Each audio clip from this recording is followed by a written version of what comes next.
Shalom, Bapak Ibu Saudara yang dikasihi oleh Tuhan. Sungguh senang dapat berjumpa dengan Anda kembali semua di hari Minggu ini.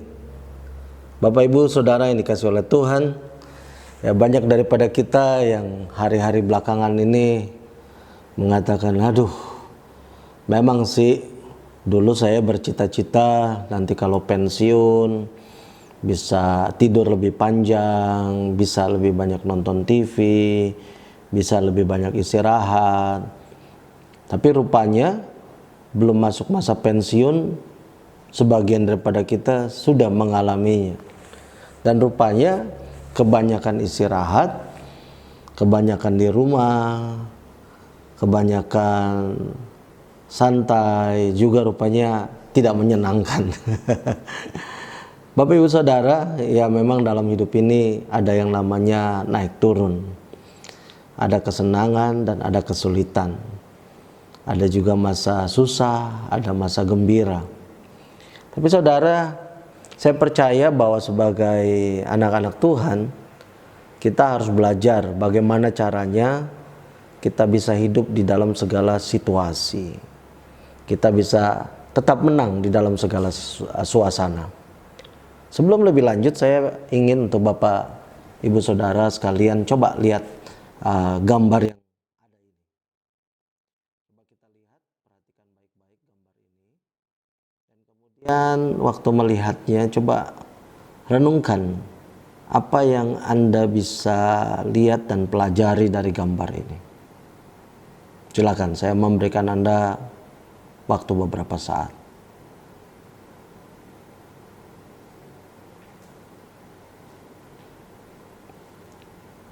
Apa yang Anda lihat? Ya mungkin ada yang berkata saya melihat 2 orang anak. Ada yang melihat saya melihat lingkungan sekitar yang kotor. Ada yang mengatakan saya melihat anak-anak yang ketawa.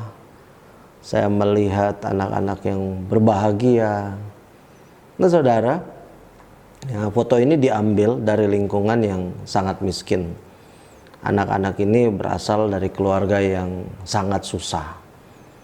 Mereka hidup bergantung dari bantuan orang lain. Mereka tinggal di tengah-tengah daripada sampah-sampah. Tapi kalau kita melihat gambar ini, kita bisa melihat bagaimana kedua anak ini tetap bisa tertawa, tetap bisa berbahagia, walaupun suasana tidak mendukung, walaupun keadaan sekitar itu susah. Yang saya mau sampaikan adalah ini Bapak Ibu sekalian, bahwa sesungguhnya di tengah-tengah daripada kesulitan pun orang tetap bisa berbahagia, orang tetap bisa tersenyum, orang tetap bisa berkemenangan. Dan sebagai orang percaya, itulah sikap dan mental yang kita harus miliki. Nah, sudah 1 bulan lebih kita ibadah sama-sama di rumah masing-masing. Sudah 1 bulan lebih banyak daripada kita yang keluar rumah hanya untuk sekedar belanja, keluar rumah hanya untuk sekedar hal-hal yang penting. Kebanyakan daripada kita juga mulai bekerja dari rumah. Dan hal-hal ini membuat kita merasa, aduh, sepertinya kok saya bisa stres, bisa nggak enak sekali situasinya seperti ini. Tapi mari kita belajar bahwa walaupun situasi seperti ini, kita tetap bisa menjadi orang yang berkemenangan. Kita akan belajar bersama-sama dari dalam firman Tuhan, seorang yang bernama Daniel. Nah, kalau saya ngomong Daniel, banyak orang langsung berpikir, oh Daniel adalah orang yang masuk di Goa Singa. Daniel adalah orang yang alami penderitaan karena melakukan imannya, maka teman sekerjanya yang gak suka sama dia melaporkan kepada raja dan melemparkan, akhirnya dibuatkan sebuah aturan yang supaya Daniel itu melanggar akan perintah raja. Sebagian daripada kita akan mengatakan seperti itu waktu kita ngomong soal Daniel. Atau kalau kita ngomong soal Daniel, sebagian daripada kita ngomong tentang, oh ya Daniel adalah orang yang hebat, dia bisa mengartikan mimpi, Dia bisa mengartikan, bukan cuma mengartikan mimpi, bahkan dia bisa tahu mimpi daripada raja.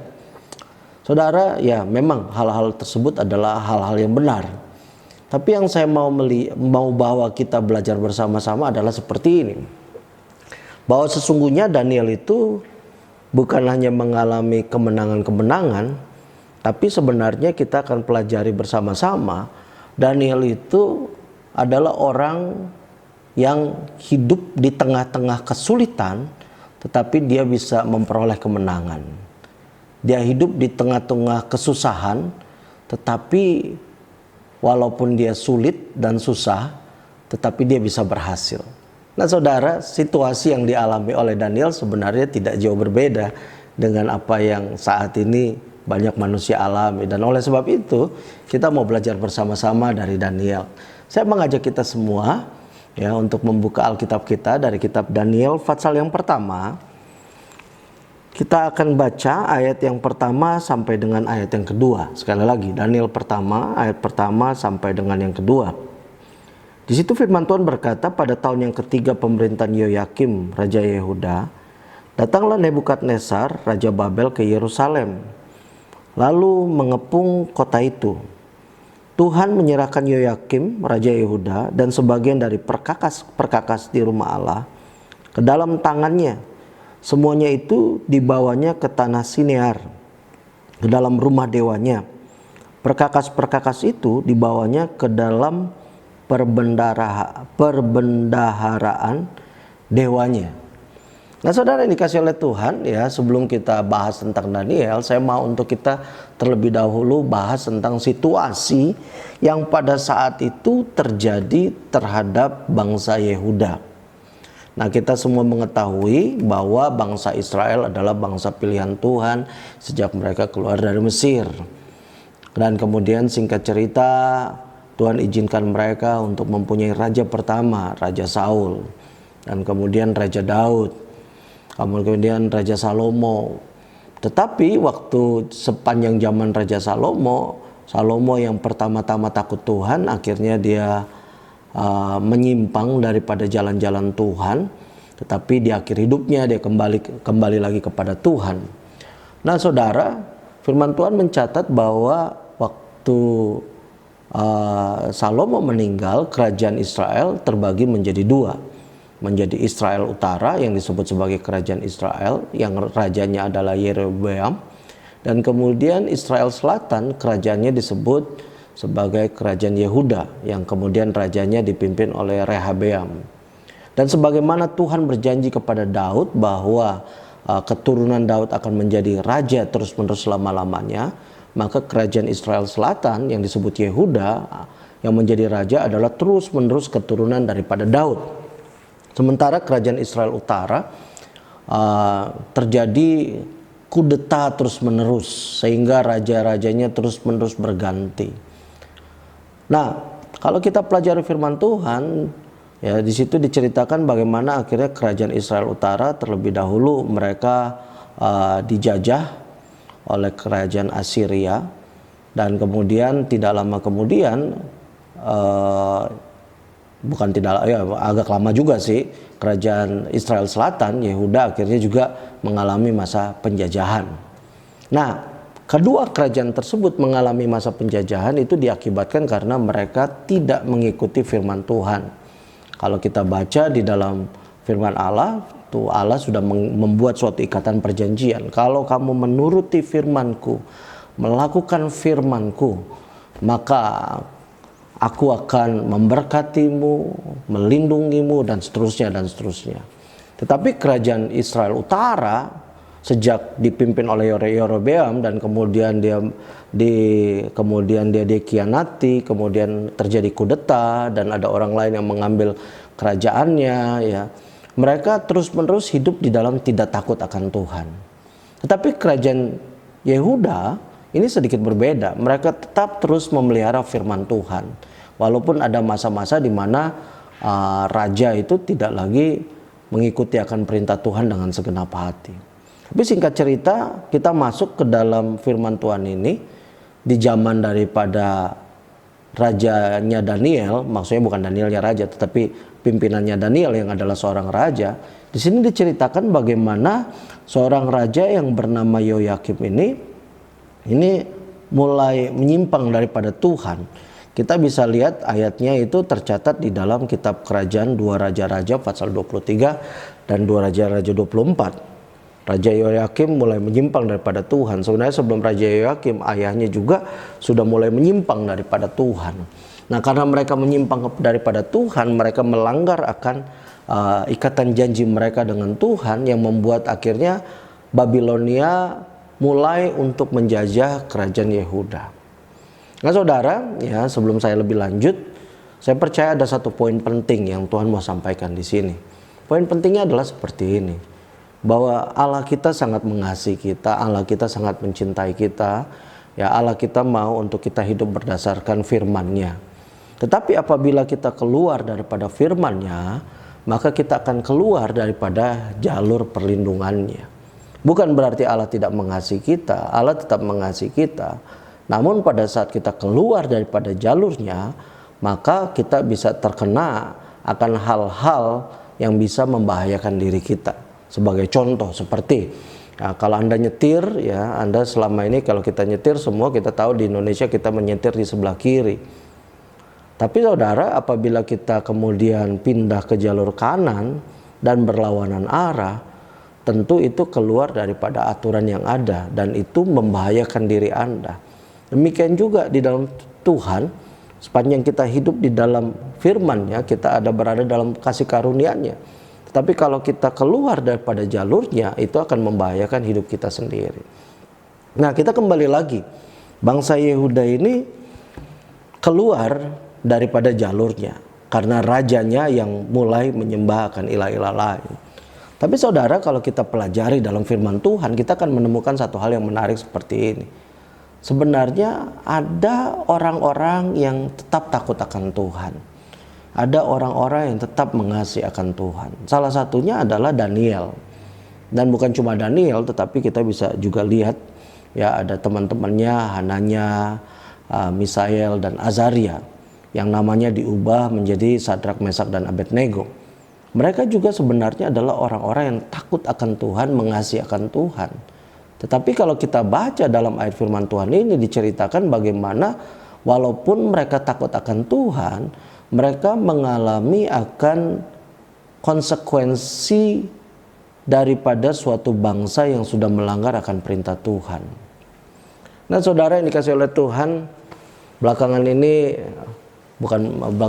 belakangan lah bisa dikatakan, ya, ada orang-orang yang bertanya-tanya, mengapa sih, ya, di dalam wabah ini, musibah ini, sepertinya orang-orang Kristen, bahkan pendeta-pendeta yang cukup dikenal, mereka juga terkena wabah. Mereka juga terkena musibah ini. Saya mau jelaskan kepada kita semua bahwa sesungguhnya Tuhan kita mengasihi dan mencintai kita semua. Tetapi apabila suatu wabah terjadi, suatu musibah terjadi, itu semua orang, baik orang percaya maupun orang tidak percaya, itu bisa terkena akan wabah tersebut apabila mereka melanggar akan hukum-hukum alam tersebut. Ya, sekali lagi, mereka bisa terkena wabah apabila mereka terkena hukum alam. Oleh sebab itu, mengapa sejak pertama saya menganjurkan kepada kita semua, mari kita ikuti aturan pemerintah, mari kita rajin mencuci tangan, dan sekarang pemerintah menganjurkan mari kita menggunakan masker. Tujuannya apa? Supaya kita terhindar daripada wabah tersebut. Kita juga dianjurkan untuk tinggal di rumah. Untuk apa? Supaya kita terhindar dari wabah tersebut. Apabila kita mengatakan, oh, orang Kristen kan seharusnya kita percaya dong bahwa Tuhan Yesus mampu menyembuhkan. Benar, Tuhan Yesus mampu menyembuhkan. Tetapi apabila kita keluar daripada jalur daripada apa yang sudah ditetapkan, kita pun bisa terkena wabah. Ya, contoh, ya, kita orang Kristen mati dan hidup ada di tangan Tuhan. Benar, ya. Orang percaya mati dan hidup ada di tangan Tuhan, bahkan semua orang. Tetapi kalau orang percaya tersebut lompat dari hotel dari hotel yang lantainya 50, tentu saja dia telah melanggar akan ketentuan alam tersebut, ketentuan batasan yang sudah ditetapkan tersebut, dan tentu saja dia akan mati di tempat pada saat itu juga. Karena apa? Karena dia keluar daripada jalur yang sudah ditetapkan oleh alam tersebut. Nah, demikian juga orang percaya itu bisa terkena dampak daripada sebuah wabah, sebuah masalah yang terjadi di dalam negara atau daerah tersebut. Jadi saya mau ingatkan kepada setiap daripada kita orang percaya, mari kita sebagai orang percaya menggunakan hikmat Tuhan. Kita percaya kesembuhan ilahi yang datangnya daripada Tuhan, tetapi mari kita juga gunakan hikmat Tuhan. Anda bisa jadi orang Kristen yang dipakai Tuhan secara luar biasa, tapi kalau Anda terus-menerus makan makanan yang berkolesterol, makanan yang tinggi gulanya, jangan heran kalau Anda terkena penyakit kolesterol dan diabetes. Jangan pernah Anda mengatakan bahwa mengapa Tuhan tidak menyembuhkan saya. Bukan berarti Tuhan tidak menyembuhkan. Anda harus tahu bahwa kita adalah bait Allah. Sebagai bait Allah sudah selayaknya kita memperlakukan bait Allah ini sebagaimana semestinya. Jangan kemudian waktu kita makan kita tengking itu kolesterol dan diabetes. Tidak, saudara.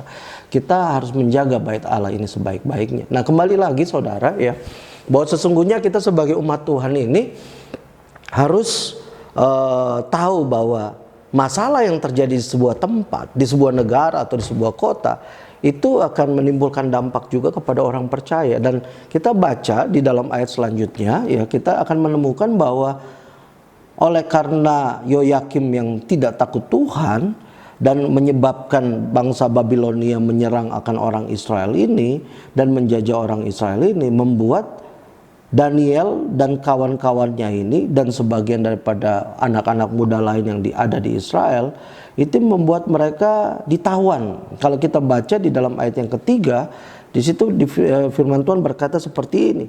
Lalu raja bertitah kepada Aspenas kepala istananya untuk membawa beberapa orang Israel yang berasal dari keturunan raja dan dari kaum bangsawan, yakni orang-orang muda yang tidak ada sesuatu cela, yang berperawakan baik, yang memahami berbagai-bagai hikmat, berpengetahuan banyak, dan yang mempunyai pengertian tentang ilmu, yakni orang-orang yang cakap untuk bekerja dalam istana raja, supaya mereka diajarkan tulisan dan bahasa orang Kasdim. Ayat 5. Dan raja menetapkan bagi mereka pelabur setiap hari dari santapan raja dan dari anggur yang biasa diminumnya. Mereka harus dididik selama 3 tahun dan sudah itu mereka harus bekerja pada raja. Perkatakan baik-baik kata harus.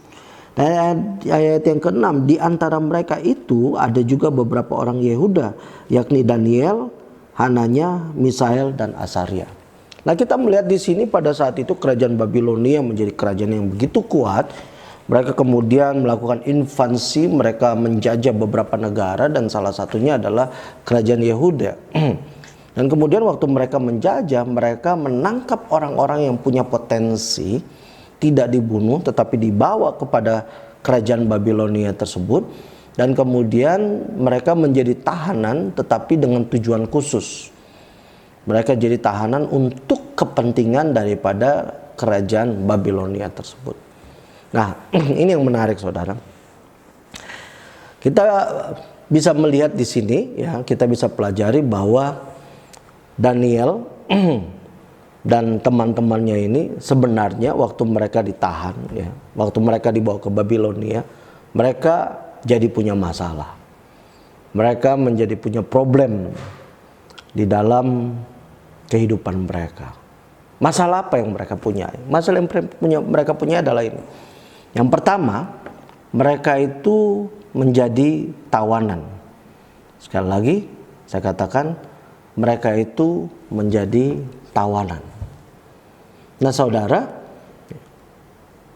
walaupun kita dikasih makan makanan yang baik, walaupun kita dikasih tempat tinggal yang mewah, walaupun kita dapat fasilitas yang baik, yang namanya tawanan tetap adalah tawanan.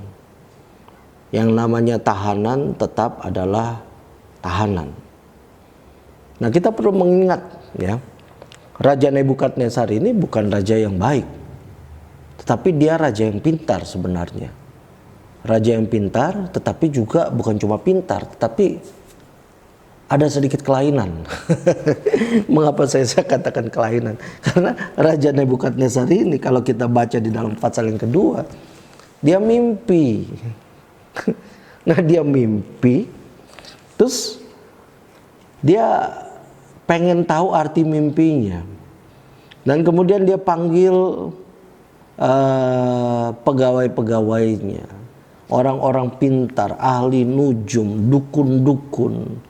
Dan dia bilang sama mereka, saya mimpi nih, tolong kasih tahu saya mimpi saya dan artinya. Nah saudara, coba Anda ketemu dengan orang model seperti itu, ya. Kalau cuma minta dikasih tahu arti mimpinya sih nggak apa-apa.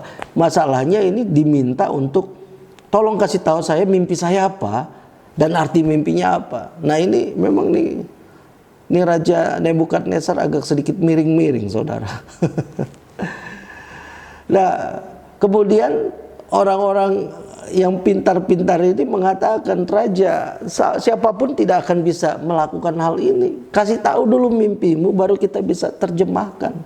Tetapi raja ini nekat, saudara. Dia katakan, kalau kamu tidak kasih tahu mimpi saya, kamu tidak terjemahkan arti mimpi itu juga, maka saya akan membunuh kamu semua orang-orang pintar di sini.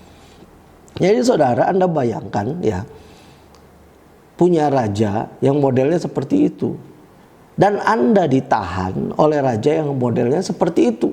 Jadi kita bisa tahulah kira-kira kalau Anda menjadi seorang tahanan daripada yang rajanya model seperti itu, hidup Anda nggak aman. Walaupun Anda dikasih makan, tetapi bisa aja Anda dikasih makan untuk satu saat nanti saya mau lempar kamu ke tempat singa supaya kamu bisa bertarung sama singa di sana. Bisa aja rajanya yang model seperti itu, yang pikirannya ini bisa sewaktu-waktu bisa nggak masuk di akal dengan apa yang dia perintahkan.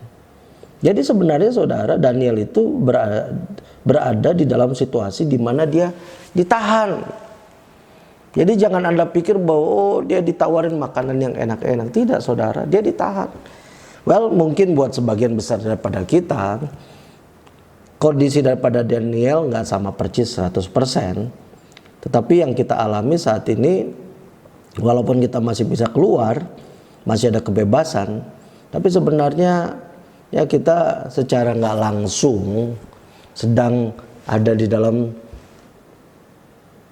ya sulit dikatakan ya, tapi ya bisa dikatakan seperti orang tahanan lah. Bukan ditahan, tapi seperti orang tahanan di rumah masing-masing ya. Tapi saudara, kalau mau dibandingkan dengan Daniel, ya kondisi kita jauh berbeda. Karena Daniel tetap berada dalam kesulitan yang lebih besar daripada kita semua. Sesulit-sulitnya kita tinggal di dalam rumah, kita masih bisa nonton TV, kita masih bisa ngomong di telepon dengan orang-orang yang kita kasihi. Bahkan bukan cuma ngomong di telepon, dengan kemajuan teknologi kita masih bisa bertatap muka dengan orang-orang yang kita kasihi, bahkan kita masih bisa melakukan pekerjaan di rumah kita masing-masing ya. Jadi sesusah-susahnya kita masih adalah yang kita bisa lakukan. Ya, kembali lagi kepada kesulitan Daniel. Yang pertama tadi saya katakan bahwa Daniel ditahan. Nah, kesulitan yang kedua, kalau kita baca di dalam ayat yang saudara, ayat yang ke-7, pemimpin pegawai istana itu memberi nama lain kepada mereka. Daniel dinamainya Beltesazar, Hananya dinamainya Sadrak, Misael dinamainya Mesak, dan Asaria dinamainya Abednego. Nah, mungkin buat kita ya ganti nama biasalah, itu hal yang lumrah.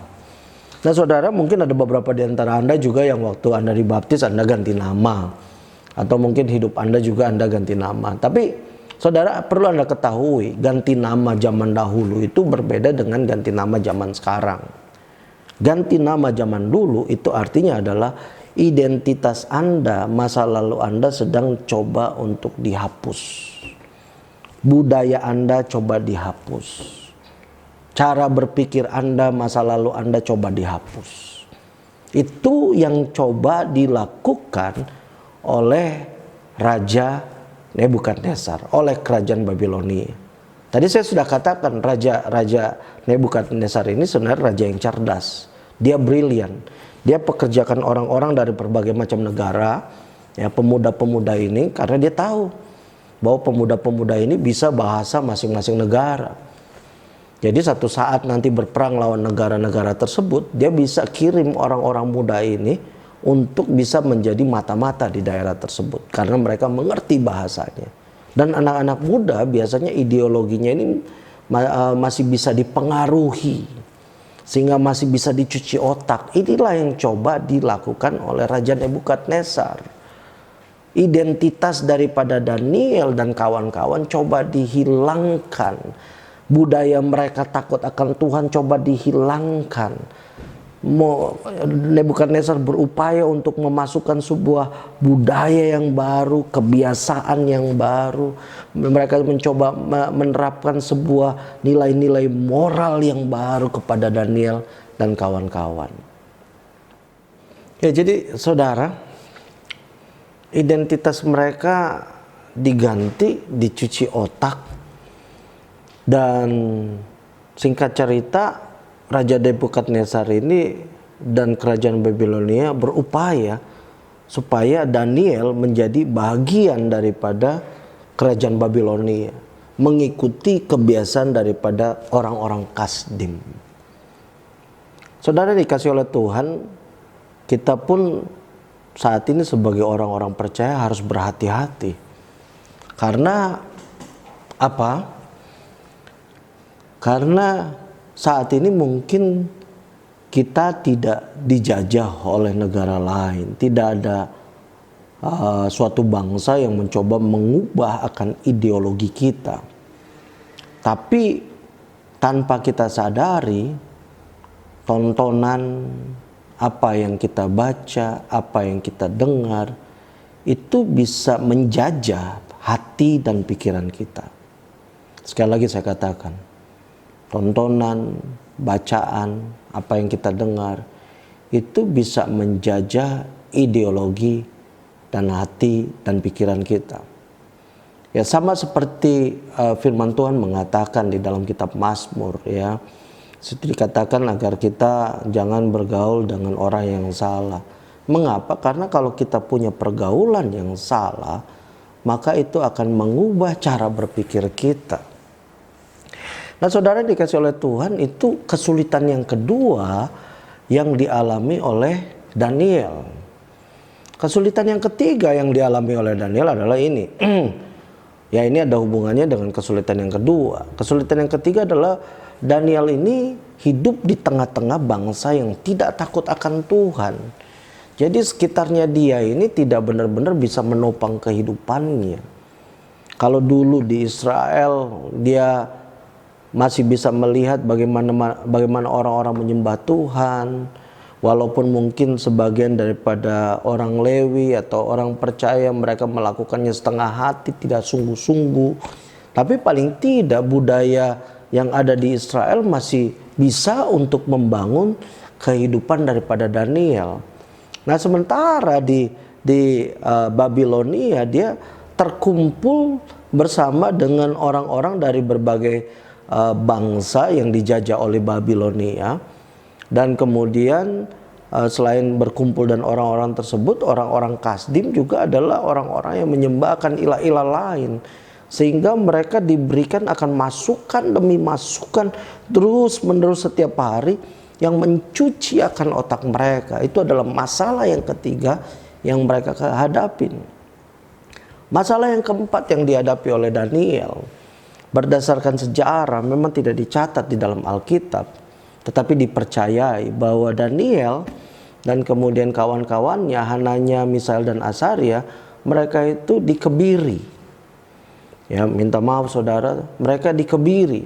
Supaya apa? Supaya mereka tidak punya keturunan lagi. Ini adalah sebuah kebiasaan daripada bangsa Babilonia zaman dulu. Apabila di zaman Nebukadnezar ini, apabila ada orang yang menjadi tahanan, maka tahanan tersebut akan dikebiri supaya tidak ada keturunan lagi. Supaya ya sudah, mereka hidup hanya untuk raja tersebut. Nanti kerajaan Babilonia ini akan tahan orang-orang yang baru, atau Atau mungkin bisa jadi mereka melakukan kebiri supaya mereka menghapus bangsa itu, menghapus ras atau suku daripada bangsa tersebut, supaya tidak ada lagi. Sehingga hanya orang-orang Kasdim saja yang terus-menerus menyebar dan menjadi suatu identitas daripada kerajaan, daripada bangsa Kasdim tersebut atau bangsa Babilonia. Nah, ini yang terjadi. Oleh sebab itu kalau kita baca di dalam kitab Daniel, kita tidak menemukan bahwa Daniel ini punya anak, punya keturunan atau punya istri. Karena inilah yang dilakukan. Jadi 4 kesulitan ini yang dialami oleh Daniel. Saudara, coba kita saat ini ambil waktu sejenak untuk kita merenung kesulitan apa saja sih yang kita alami dalam hidup ini saat-saat ini. Mungkin ada beberapa di antara Anda yang secara keuangan sudah mulai kesulitan. Secara usaha Anda mandek. Mungkin ada yang punya kredit yang harus dibayar dan kemudian Anda bingung gimana cara melunasinya. Atau mungkin kesulitan Anda adalah Anda tidak bisa bertemu dengan orang-orang yang Anda kasihi. Saya mau katakan bahwa semua orang pasti punya kesulitan. Tapi sebagai anak-anak Tuhan, kita harus jadi anak Tuhan yang walau kesulitan tersebut bisa mengelilingi kita, kita tetap terus bersinar. Kita tetap terus bercahaya. Ini yang Daniel alami. Dia berada di dalam kesulitan yang sedemikian rupa. Anda bisa bayangkan saudara, kalau memang benar-benar Daniel dan kawan-kawannya ini dikebiri, di mana harga diri mereka? Di mana perasaan mereka sebagai seorang pria?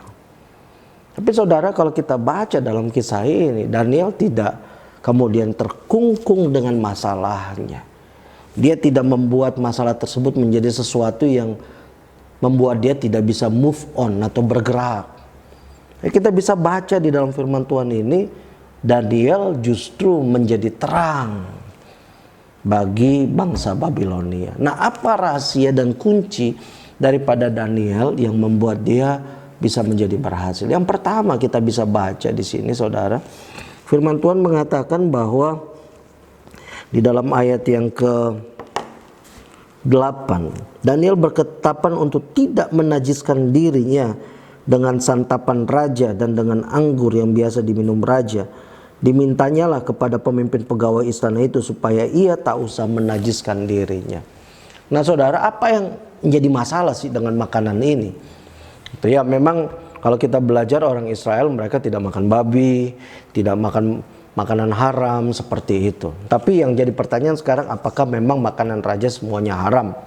Ya, nah kita tidak pernah tahu ya apa makanan yang disediakan kepada Daniel pada saat itu. Tetapi berdasarkan sejarah diceritakan bahwa orang Babilonia dan bangsa-bangsa yang ada di sekitar mereka merupakan suatu kebiasaan mereka.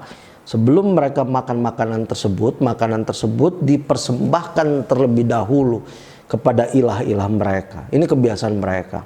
Sama seperti kita orang percaya, ya kita sebelum kita makan kita berdoa, ya kita minta supaya dari makanan tersebut ada kekuatan baru, dan kita mengucap syukur kepada Tuhan karena kita masih bisa makan, ya.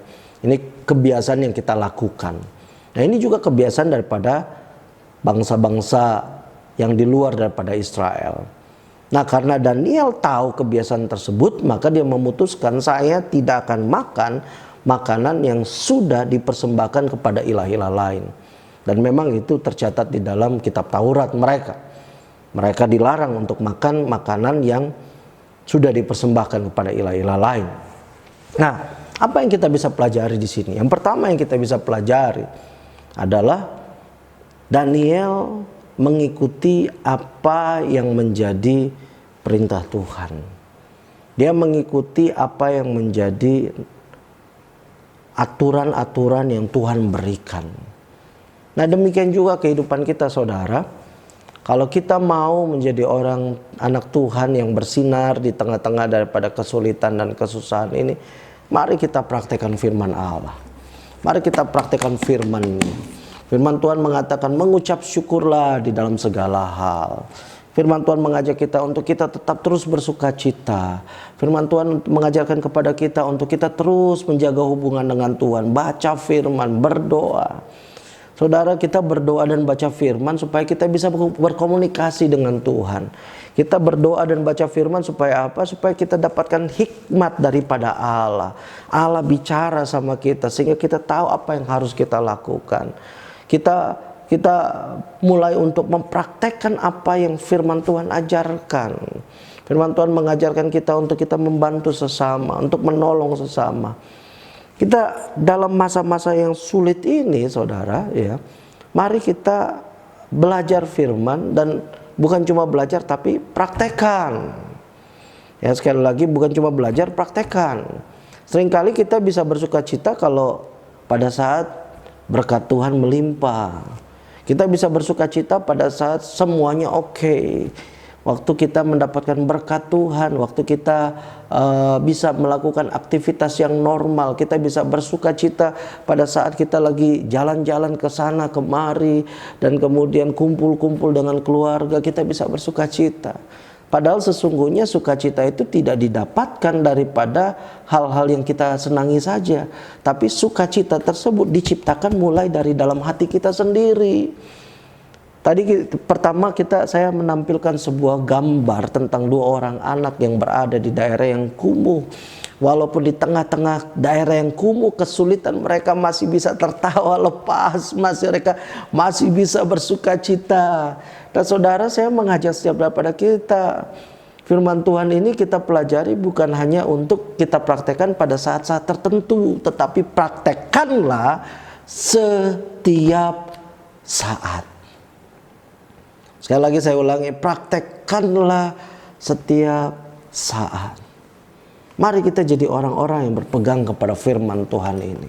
Sesulit apapun hidup kita, bergantung kepada Tuhan. Sesusah apapun, bersandar berharap kepada Tuhan, berseru kepada Tuhan. Walau sampai pada titik di mana kita nggak punya apa-apa, bersandar kepada Tuhan. Ada orang-orang yang dengan mudahnya menjual iman mereka cuma karena mereka mau mendapatkan sesuatu yang daging mereka inginkan. Cuma demi jodoh mereka menjual Tuhan mereka. Hanya demi makanan mereka menjual iman mereka. Hanya demi sesuatu mereka meninggalkan akan Tuhan Yesus Kristus. Saudara, kita ikut Tuhan Yesus Kristus bukan karena masalah berkat, tetapi karena Dia adalah Tuhan Allah yang sesungguhnya. Jadi poin yang pertama kita bisa belajar, Daniel berpegang pada firman, dan itu yang kita harus lakukan, terus berpegang pada firman Tuhan, terus bersandar, jangan goyah iman kita karena situasi ini. Dan bukan cuma goyang iman, tetapi juga seperti yang firman Tuhan ajarkan, bersukacitalah dalam segala hal. Ya, saudara, sebuah penelitian menemukan bahwa di dalam tubuh kita ini ada yang namanya endorfin. Apa itu endorfin? Endorfin adalah senyawa yang membuat tubuh kita ini bisa naik daya tahan tubuhnya ini sampai 200 kali lipat kalau endorfin itu diciptakan oleh tubuh kita. Nah, saudara dikasih oleh Tuhan, ya, endorfin ini juga ada di dalam morfin atau di dalam obat-obatan yang tujuannya untuk membuat daya tahan tubuh naik. Apabila, dan ada kalanya endorfin ini yang buatan ini disuntikan kepada pasien-pasien tertentu dengan tujuan apa? Supaya daya tahan tubuh ini naik. Nah, endorfin yang dari luar ini berbahaya, saudara. Ya, hanya bisa dimasukkan dengan berdasarkan rekomendasi dokter saja. Nah, tetapi saudara, kalau endorfin yang diciptakan di dalam tubuh kita itu nggak berbahaya sama sekali. Justru akan memperkuat akan imun tubuh kita, daya tahan tubuh kita, sehingga tidak mudah untuk virus masuk mengganggu kita. Oleh sebab itu firman Tuhan mengatakan bahwa sesungguhnya hati yang gembira adalah obat, tetapi semangat yang patah itu yang mengeringkan tulang. Jadi firman Tuhan sudah mengingatkan kepada kita, bersukacitalah dalam segala hal. Itu yang membuat daya tahan tubuh kita tetap kuat. Jadi kalau ada di antara Anda yang dengar, Anda adalah orang yang sakit saat ini, ya, bersukacitalah, bergembiralah, ya, mengucap syukurlah kepada Tuhan, baca firman, tertawalah. Carilah hiburan yang membuat Anda senang dan sukacita, tentu yang positif ya hiburannya, yang membuat Anda gembira, itu akan meningkatkan daya tahan tubuh Anda. Tapi dengarkan baik-baik, sukacita yang sesungguhnya itu bukan didapatkan dari tontonan, tetapi dari kebiasaan kita mengucap syukur kepada Tuhan. Itu hal yang pertama ya. Jadi berpegang kepada firman. Yang kedua, kita mau pelajari apa yang membuat Daniel ini bisa bersinar di tengah-tengah kesulitan. Yang kedua adalah Daniel itu dia disiplin. Dia dengan teman-temannya disiplin. Mengapa saya bisa menyimpulkan hal tersebut? Kalau kita baca di dalam tadi ayat yang keempat, di situ dikatakan bahwa Raja Nebukadnezar ini menyuruh supaya pegawai-pegawainya, kepala istananya Aspenas, mulai ayat yang ketiga sih, untuk membawa orang-orang muda yang pintar-pintar ini dari berbagai macam bangsa untuk diberikan pengetahuan, diajarkan ayat 4 bagian terakhir, supaya mereka diajarkan tulisan dan bahasa orang Kasdim. Ya, sekali lagi, supaya mereka diajarkan tulisan dan bahasa orang Kasdim. Ya, jadi zaman dahulu mereka udah punya tulisannya mereka sendiri. Ya. Nah, kita lompat ke dalam ayat yang ke-17 dari Daniel pasal yang pertama ini.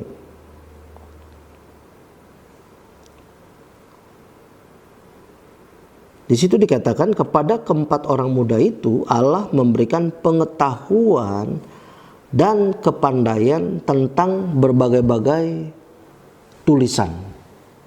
Ya, kepandaian dan pengetahuan tentang berbagai-bagai tulisan dan hikmat. Jadi mereka tahu berbagai macam tulisan dan juga hikmat.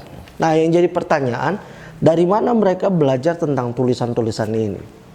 Budaya orang Yahudi adalah dari mereka kecil sampai mereka pemuda, mereka cuma diajarkan akan tulisan orang Yahudi, budaya orang Yahudi dan kitab Taurat. Itu yang diajarkan. Nah, saudara, tetapi kalau kita baca di sini, orang-orang muda ini jadi tahu berbagai macam tulisan, ya, haleluya. Nah, dengarkan baik-baik, Daniel dan kawan-kawannya ini diperkirakan mereka diangkut ke Babilonia saat mereka masih 18 tahun, belasan tahun usianya. Mereka belum mencapai usia 30 tahun, tapi masih belasan tahun, masih 18, 19. Kita baca di sini mereka jadi tahu berbagai macam tulisan. Nah, kalau kita baca di sini bahwa sebelum mereka menghadap raja, mereka dididik selama 3 tahun. Jadi katakan mereka usia sekitar 17-18. Jadi waktu mereka dibawa menghadap raja, usia mereka sekitar 20-21 tahun atau 22 tahun lah katakan. Nah, mereka dalam 3 tahun tersebut, mereka bukan cuma belajar bahasa Kasdim, tapi mereka belajar akan tulisan-tulisan yang lain, bahasa-bahasa yang lain. Ya, nah bukan cuma itu, dikatakan dalam firman Tuhan, di situ mereka tahu berbagai macam hikmat. Hikmat di sini mempunyai pengertian, mereka punya pengetahuan dan dari pengetahuan tersebut mereka bisa mengolah pengetahuan tersebut menjadi sesuatu yang bisa diaplikasikan ke dalam kehidupan sehari-hari. Jadi bisa dikatakan Daniel, Hananya, Misael dan Azaria, mereka jadi tahu tentang ilmu politik. Mereka punya ilmu pengetahuan tentang makanan. Mereka jadi punya pengetahuan tentang ilmu pangan. Mereka jadi punya pengetahuan tentang ilmu bintang-bintang, astronomi. Mereka menjadi tahu punya ilmu tentang ilmu teknologi apapun yang pada saat itu tersedia dan ada. Nah, dengarkan baik-baik. Ya, tadi di dalam ayat yang keempat, mereka cuma disuruh belajar apa? Tulisan dan bahasa orang Kasdim. Tetapi ini mereka jadi tahu berbagai macam hal. Nah, prinsip yang kedua tadi saya katakan adalah mereka disiplin. Disiplin di sini bukan cuma soal disiplin waktu, tetapi mereka bisa jadi orang yang tahu membagi hidup mereka untuk mereka dapat terus-menerus bertumbuh di dalam iman mereka kepada Tuhan dan juga di dalam ilmu pengetahuan. Pada anak-anak muda, Saat ini Anda hidup di era di mana Anda mau belajar apapun Anda bisa. Beda dengan era-era yang terlahir tahun 80, tahun 70, bahkan tahun 60. Kita hidup di mana kalau kita mau belajar kita harus ke sekolah. Tapi saat ini dengan berbagai macam pengetahuan yang sudah di-download online, Anda mau belajar apapun bisa. Bahkan orang-orang yang melakukan kejahatan, yang membuat bom dan membuat rusuh, justru mereka belajarnya online. Nah, sebagai anak-anak Tuhan, sebagai orang-orang yang percaya kepada Tuhan Yesus Kristus, mari gunakan pengetahuan yang baik ini, pengetahuan yang ada di dalam semua yang ada di online ini, gunakan untuk kebaikan daripada hidup kita, untuk keluarga kita, dan juga untuk pelebaran kerajaan Allah. Jangan cuma gunakan online untuk cari jodoh, jangan cuma gunakan online untuk lihat cowok ganteng, cewek cantik, jangan cuma gunakan online cuma untuk kesenangan pribadi, tapi mari gunakan dengan disiplin untuk kita bisa memperoleh pengetahuan yang seluas-luasnya, dan gunakan pengetahuan tersebut untuk kemuliaan nama Tuhan. Nah, saudara, kalau kita melihat kedisiplinan Daniel ini ditunjukkan juga dengan dia tidak mau hidup sembarang, dia tidak mau makan. Saya yakin ada godaan-godaan tertentu yang diberikan kepada Daniel dan kawan-kawan, tetapi mereka tidak tergoda dengan gaya hidup dunia. Nah, saat ini ada anak-anak Tuhan, ada anak-anak muda yang mudahnya untuk tergoda oleh hal-hal yang sifatnya sangat duniawi. Kita terjebak di dalam arus dunia ini. Kalau Anda mau bersinar, Anda mau mengikuti Anda mau supaya di tengah-tengah daripada kesulitan ini Anda tetap mau menunjukkan kasih Kristus, disiplinkan diri Anda. Disiplinkan untuk setiap hari Anda tetap berdoa, setiap hari Anda membaca firman Tuhan, setiap hari Anda merenungkan kebaikan Tuhan dalam hidup Anda. Disiplinkan diri Anda untuk belajar sesuatu yang membangun akan hidup Anda. Disiplinkan diri Anda untuk apa yang menjadi tugas dan bagian daripada pekerjaan Anda, akan tugas-tugas Anda. Disiplinkan diri Anda untuk mengembangkan ilmu yang Anda kerjakan tersebut. Supaya apa? Supaya Anda semakin bersinar. Dan kalau Tuhan berikan kesempatan kepada kita, kepada Anda, sesuatu yang baru untuk dipelajari, sesuatu yang baru untuk dikerjakan, mari kita sungguh-sungguh melakukannya. Untuk apa? Supaya kita bisa semakin bersinar. Nah, ini yang terjadi sama Daniel. Daniel ini memperlihatkan karakternya, kehidupannya. Dia biasa mendisiplinkan dirinya bersama-sama dengan teman-temannya. Sehingga waktu kalau kita baca di dalam ayat yang ke-20, kita baca mulai ayat 18 deh ya. Setelah lewat waktu yang ditetapkan raja bahwa mereka sekalian harus dibawa menghadap, maka dibawalah mereka oleh pemimpin pegawai istana itu ke hadapan Nebukadnezar. Raja bercakap-cakap dengan mereka. Di antara mereka sekalian itu tidak didapati yang setara dengan Daniel, Hananya dan Misael dan Azaria.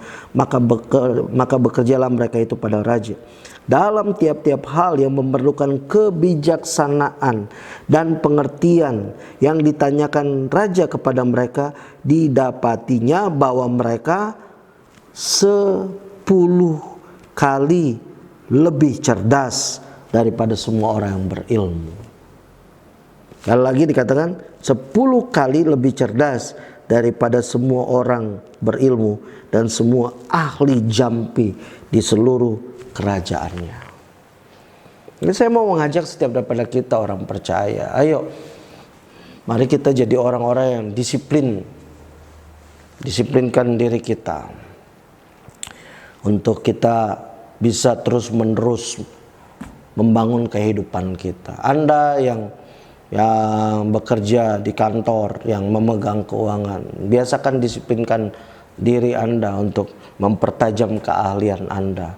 Anda yang bekerja sebagai marketing, sales, disiplinkan diri Anda untuk bisa mempunyai kemampuan menjual yang lebih hebat lagi. belajar bagaimana caranya supaya saya bisa ngomong kepada setiap segmen, kepada orang yang paling atas, kepada orang yang paling level bawah, bisa belajar untuk nangkep pikiran mereka. Ini adalah ilmu kehidupan yang kita bisa pelajari. Oh, gimana caranya supaya saya bisa menyentuh hati dia, kalau saya ngomong ini dia bisa tertarik dengan apa yang saya tawarkan. Jadi ini adalah hal ilmu yang kita pelajari dan harus dipraktekkan. Biasakan. Nah, saudara, saya akan masuk dengan apa yang saya sampaikan tadi. Ini kita masuk ke dalam poin yang ketiga. Mereka bukan cuma biasa untuk belajar bertumbuh, mendisiplinkan diri mereka untuk bertumbuh, tapi yang ketiga, saudara, yang kalau kita pelajari, Daniel ini dan teman-temannya, kecerdasan mereka adalah yang membuat mereka bisa semakin bersinar adalah mereka ini belajar daripada sekolah kehidupan, dan kemudian mereka bisa adjust, menyesuaikan. Yang ketiga yang kita bisa pelajari adalah mereka bisa menyesuaikan diri mereka, ya, dengan hal yang mereka hadapin. Nah, ini penting ya. Di mana-mana kita harus jadi orang yang bisa menyesuaikan diri. Bukan berarti kita kompromi dengan dunia, bukan. Tapi kita menyesuaikan diri di mana supaya lewat penyesuaian diri kita orang-orang bisa kenal Kristus. Ya, kita akan lihat di sini. Ya. Di dalam Daniel pasal 2, tadi saya sudah sampaikan bagaimana Nebukadnezar ini agak sedikit aneh orangnya, ya. Dia mimpi tapi dia nggak mau kasih tahu mimpinya, tetapi minta supaya orang-orang artikan mimpinya dan kasih tahu mimpinya. Nah, kita lihat di dalam pasal 2 ini, ya, yang poin yang saya mau maksudkan tadi, bagaimana Daniel ini dia bisa mempraktekkan apa yang dia pelajari, dan dia belajar hal tersebut dari sekolah kehidupan. Dia bisa menyesuaikan dirinya. Jadi hal yang ketiga adalah supaya kita bisa tetap terus bersinar, bagaimana firman Tuhan yang kita pelajari kita bisa praktekkan dalam hidup kita dan sesuaikan dengan situasi yang ada. Kita lihat di dalam ayat yang ke Daniel pasal 2 ayat yang ke-13. Kita mulai dari ayat yang ke-12 deh. Firman Tuhan berkata, maka raja menjadi sangat geram dan murka karena hal itu. Lalu dititahkannya lah untuk melenyapkan semua orang bijaksana di Babel. Jadi ini benar-benar raja stres ini. Ya, bukan karena dia di karantina di kerajaan, bukan, tapi stres.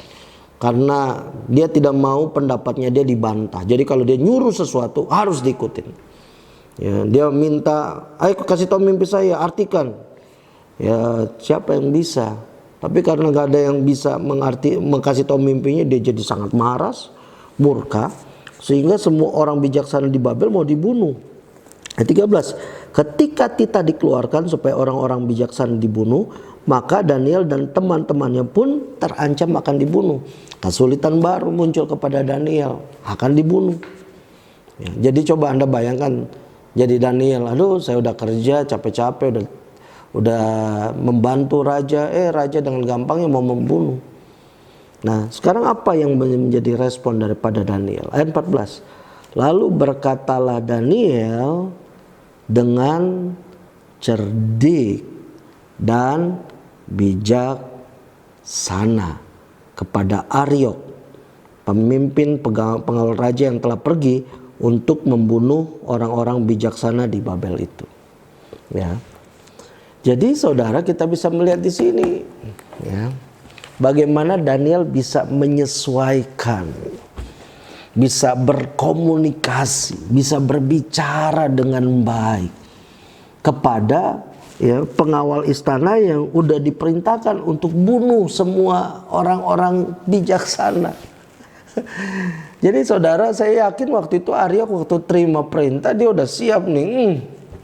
Ya, di dalam pikirannya adalah udah saatnya nih orang-orang ini dihabiskan.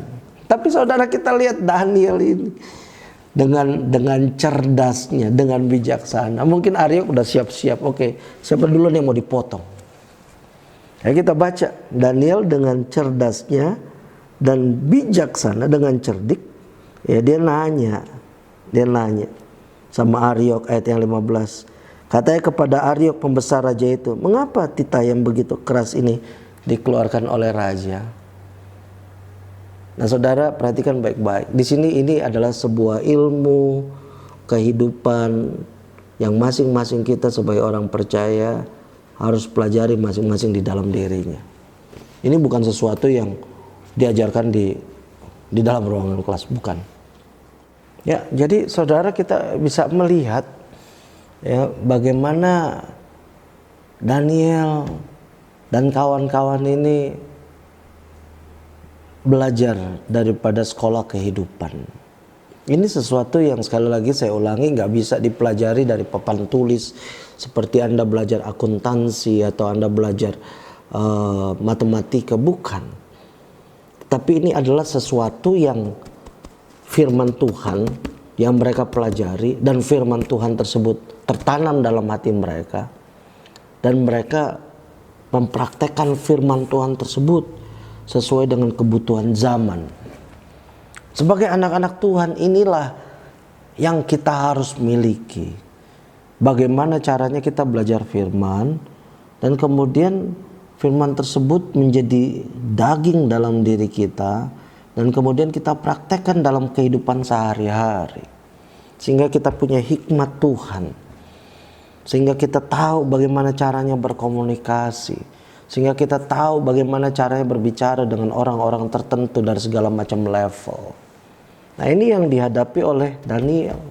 Pada saat itu Daniel bisa melihat bagaimana raja sudah menetapkan suatu aturan dan pengawal raja sudah datang dan siap untuk membunuh, tetapi dengan cerdasnya Daniel bisa mengatasi segala situasi. Dan akhirnya kalau kita baca di dalam kisah ini, belum ada orang bijaksana yang dibunuh, tapi Daniel bisa menjawab kebutuhan daripada raja. Nah tentu saja saudara ya, ada mujizat Tuhan yang Tuhan kerjakan, di mana akhirnya Tuhan memberitahukan kepada Daniel dan kawan-kawannya, ini loh mimpi daripada raja, kasih tahu sama raja, dan ini adalah arti-artinya. Seringkali kita dengar perkataan yang mengatakan seperti ini, kita manusia lakukan bagian kita dan Tuhan lakukan bagiannya. Inilah yang dimaksudkan dengan kita manusia melakukan bagian kita. Bagian kita adalah hal-hal yang sifatnya ada di dunia yang memang kita bisa lakukan. Mari kita lakukan. Jangan semua serba minta Tuhan. Maksud saya bukan berarti kita dilarang minta Tuhan. Maksud saya gini, kadang-kadang ada orang-orang gitu ya, ada anak-anak muda ya, nggak belajar, terus kemudian pada saat mau ulangan tiba-tiba, Tuhan Yesus tolong Tuhan, aku butuh mujizat daripadamu Tuhan, supaya waktu aku isi ulangan ini tiba-tiba aku dapat hikmat khusus. Oh saudara, jangan perlakukan Tuhan seperti itu. Atau misalnya Anda baru mulai bekerja, Anda baru lulus S1 ya, terus kemudian Anda berkata, Tuhan Yesus tolong Tuhan, biar aku dapat pekerjaan yang baru 3 bulan kerja sudah dapat rumah Tuhan. Oh saudara, jangan bikin susah Tuhan saudara. Mari kita lakukan bagian kita dan biarkan Tuhan yang lakukan bagiannya. Ada saat-saat di mana Tuhan tunjukkan anugerahnya, menolong kita, memberkati kita dengan cara-cara yang buat kita wow, ini benar-benar anugerah Tuhan. Tetapi mari kita tetap setia melakukan apa yang Tuhan perintahkan, aturan-aturan yang Tuhan berikan. Saya mengajak kita, saat ini kita semua berada dalam situasi yang tidak mudah. Tapi saya berdoa waktu Anda dengar firman Tuhan ini, Anda bukan cuma dengar, tapi mari ambil waktu berdoa sungguh-sungguh sama Tuhan. Bila Anda dalam kesulitan, minta hikmat Tuhan. Tuhan, apa yang saya lakukan Tuhan, supaya keluarga saya tetap bisa makan Tuhan. Kalau Anda dalam kesulitan yang lain, berdoa, Tuhan tolong Tuhan, apa nih yang saya perlu buat Tuhan. Dan sebagai hamba Tuhan, saat ini juga saya minta kepada setiap daripada kita, saat kita berdoa, jangan cuma berdoa untuk bagaimana mengatasi kesulitan. Mari berdoa, minta hikmat Tuhan. Mari kita berdoa, Yang pertama berdoa untuk keluarga, teman, tetangga, samping kanan kiri Anda, yang mungkin mereka alami kesulitan. Mari kita doakan mereka. Teman-teman Anda, keluarga Anda yang jauh, yang dekat, doakan supaya mereka keluar dari kesulitan. Yang kedua, saya mengajak kita, mari kita berdoa minta hikmat Tuhan. Tanya Tuhan, Tuhan gimana caranya supaya di tengah-tengah kesulitan ini saya bisa menjadi berkat bagi orang-orang yang belum mengenal akan Engkau. Minta hikmat Tuhan. Mungkin Anda bisa membantu menyalurkan dengan cara memberi makanan, sembako, atau mungkin Anda bisa dengan cara Tuhan berikan hikmat untuk Anda bisa memberikan nasihat atau apapun. Tetapi yang terpenting adalah mari sungguh-sungguh tanya Tuhan, supaya di dalam masa-masa situasi yang susah ini kita dapat tetap terus menjadi terangnya Tuhan. Dan yang terpenting, mari apa yang kita telah pelajari dalam firman kita praktekkan. Jadi kita tahu firman, hidup kita diubahkan, sifat kita diubahkan, dan kita terus menjadi terang agar nama Tuhan dipermuliakan. Mari kita tundukkan kepala kita bersama-sama, kita berdoa. Tuhan Yesus, terima kasih untuk firman-Mu. Kami berdoa agar kami bisa menjadi seperti Daniel dan Hananya, Misael dan Asaria, yang di tengah-tengah daripada kesulitan mereka dapat terus menjadi berkat Tuhan. Terima kasih untuk semua kebaikan-Mu, untuk cinta kasih-Mu. Kami berdoa biarlah ya Tuhan, semua ya Tuhan Yesus, setiap daripada kami Tuhan dapat menjadi terang dan dapat menjadi berkat dalam kehidupan kita, kami masing-masing. Terima kasih ya Bapa, dan ajar kami untuk jadi orang-orang yang terus melakukan firman, terus mendisiplinkan diri kami untuk kami dapat bertumbuh di dalam Engkau. Dan kemudian agar kami dapat menjadi orang-orang yang menyesuaikan ya Tuhan Yesus diri kami dengan situasi yang ada dan kondisi yang ada. Menyesuaikan dalam pengertian firman Tuhan yang udah ada dalam hati kami, pikiran kami. Itu kami bisa praktekkan, lakukan sesuai dengan situasi yang sedang terjadi. Kalau ada teman-teman kami yang saat ini sakit, Engkau sembuhkan. Kalau saat ini ada yang mengalami masalah dengan keuangan mereka, mari Tuhan Yesus yang tolong campur tangan dan buka jalan. Berikan hikmat, berikan kemampuan untuk mereka melewati ini semua. Mari Tuhan Yesus yang tolong. Terima kasih, dan kami juga berdoa terus lindungi kami daripada segala sakit penyakit. Dan demikian juga saat ini ya Tuhan, terus berikan kesehatan dan terus berkati kami ya Tuhan Yesus dalam segala pekerjaan usaha kami. Terima kasih ya Bapa, sekali lagi menyerahkan hidup kami ke dalam tangan-Mu, dan biar kami sebagai gereja Tuhan, sebagai anak-anak Tuhan, terus menjadi berkat dimanapun kami berada. Terpujilah nama-Mu, dalam nama Yesus kami berdoa dan mengucap syukur. Amin. Sampai jumpa di waktu yang akan datang. Tuhan Yesus memberkati.